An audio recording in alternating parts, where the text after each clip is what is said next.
I have chosen to do my presentation on the use of Minecraft in the classroom. I was unable to attend the Maker Faire, but saw that Minecraft was listed twice, once in terms of its use in an elementary setting, and once in relation to its interactivity with the highly customizable Raspberry Pi computers.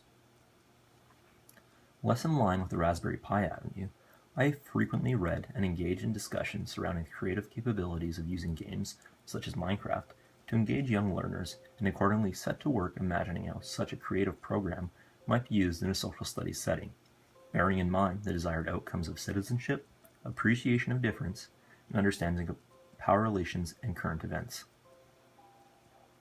Given the foregoing, I would implement Minecraft, which is an open-world environment completely customizable by the user, in a social studies classroom in the following ways. First, I would create a server in which my colleagues and I were administrators. In this way, we may keep track of our students' online activities and act as a sort of governing council. Next, I would set out a portion of land upon which my students may build their society. Each student would be allotted their own piece of land, comparable in size to that of their classmates.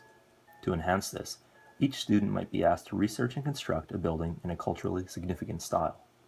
Across multiple classrooms, various classes might construct neighboring settlements, under which circumstances their interests would eventually converge, forcing the students to creatively and collaboratively problem solve. Next, in class, a set of laws would be created, agreed upon by both students and the teacher, and abided by. Such laws might extend to the destruction of property, land use, or even the murder of another student's avatar. These laws would be used to educate students on the democratic process, foster an economy, and ensure that the exercise remains constructive and does not break down. Students would then be asked to engage in the community for X amount of hours per week, doing things such as improving upon their homes, public buildings and structures, which would have to be agreed upon, holding meetings, and essentially running a mock society. Each student would also be tasked with creating an additional side project which utilizes the game's more creative functions, such as redstone electrical current.